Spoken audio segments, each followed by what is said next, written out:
The first step to acclimating my dog to the muzzle is simply presenting the muzzle on the ground in a neutral position. So I'm just going to place it down, and I'm just going to give my dog treats for being near the muzzle.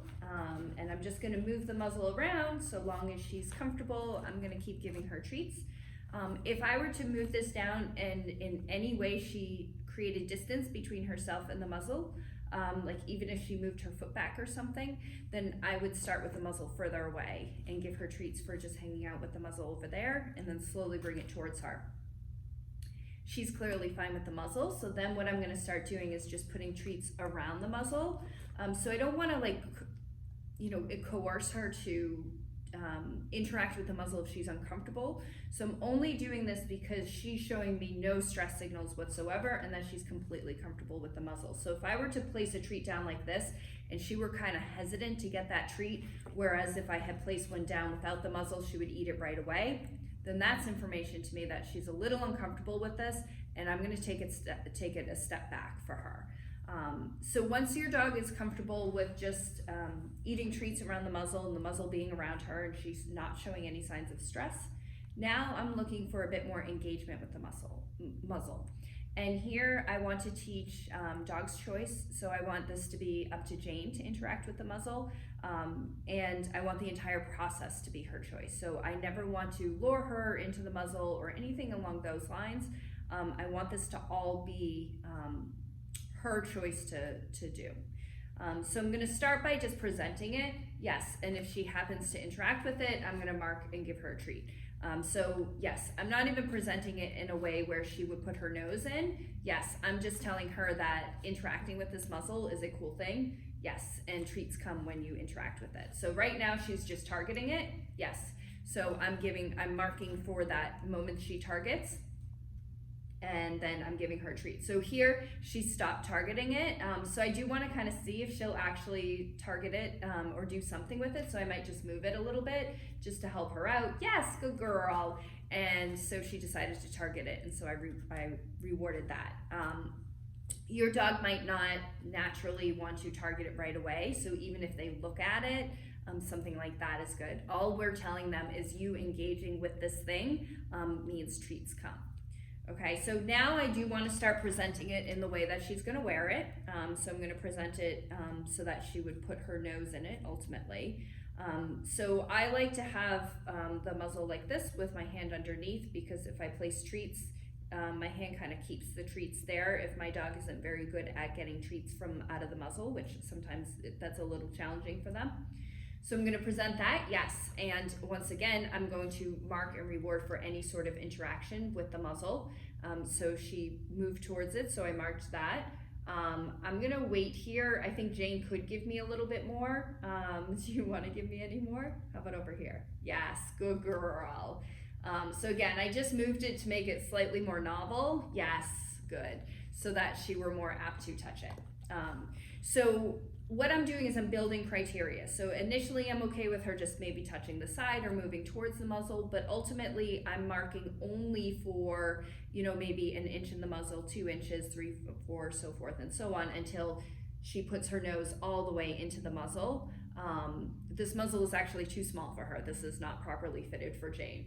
But if she were to, yes, put her nose all the way in the muzzle, that's what I'm ultimately looking for. Once I've got that, then I'm gonna start feeding through the muzzle.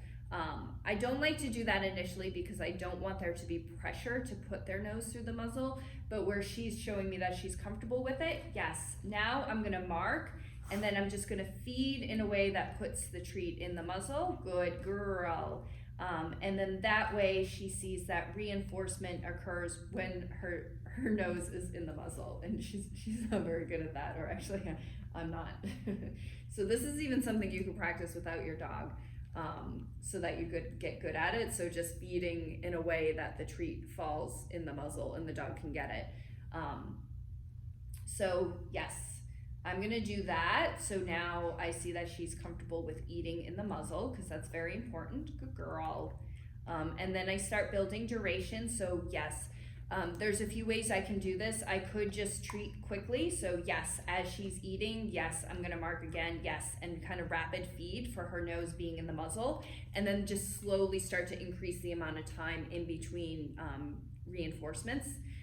So I can do that, or what I could do is I could present the muzzle, yes, and then mark after she's had her nose in it for a little while, rather than marking immediately. So I can kind of do a combination of both. Yes, good girl.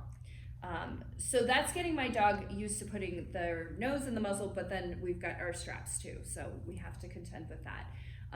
I like to make sure that my dog's comfortable with the sound, because yes, some dogs are uncomfortable with the sound of a collar or something clipping together. Good girl. So I'm just gonna pair it with a treat just to make sure she's okay with it. I might do it like kind of close to her ear. Oops. Just to make sure that there's no feelings about that. If there were, then I would be clipping the muzzle over here, feeding her every time I clip it, slowly bring it closer and closer so that I see that she's okay with that sound. You may want to practice this a little bit on your own so that the first time you're clipping the muzzle isn't when it's up on, on the dog. Because if you do have to kind of fidget or something a little bit, you don't want that to be part of, the acclimation part, because that could be stressful for them. So I want to teach her that the muzzle is going to go on, and then I'm also going to put a strap up. Yes. So I'm going to do that just by having her put her nose in the muzzle, and then I'm going to move the strap up. Yes. If she's okay with that, I'm going to mark and give her a treat. If she were to pull her nose out of the muzzle when I did that, I would just make it easier. So maybe what I would do is move my hand just like this. Yes. So I want to do this in a way that she's never backing away from me, that she's always comfortable. So I would do it on both sides. So then I would play with this side. And then ultimately, I want to put the muzzle on like this, and I would be putting both hands over. So she would put her nose through the muzzle. Yes. I would just work on bringing my hands up so long as she's comfortable. She actually looked slightly uncomfortable with that. She's never been trained to wear a muzzle before. This is her first time. Yes, good girl. So I would just play around with that until I saw that my dog was comfortable. So I would do that once I've got the muzzle clipped on, which she's not at that point, so I'm not going to demonstrate this. But once I have the muzzle clipped on, I'm going to do a lot of feeding, and then I'm going to unclip the muzzle. So that my dog just starts to learn wearing the muzzle for a short amount of time and then taking it off. And then your next steps would be your dog being comfortable with walking with the muzzle on and moving. So you want to do all of these in little baby steps in a way that your dog's comfortable. You can even potentially add movement. Stand, come here. So if her nose is here, what I could do is, yes. So before I even clip on the muzzle, I start to teach her that you can actually move forward with the muzzle on. Yes, with a little lure. Because sometimes, if once the muzzle is on them, good girl, then it's hard for them to then concentrate about walking and eating and so forth and so on. So we want them to practice that all when it's nice and easy. Yes, good girl. So if she practices like this, then it's gonna be easier once I put the strap on. Lie down, honey, to get her to be able to move around with the muzzle. And so that's how we introduce our dogs to a muzzle.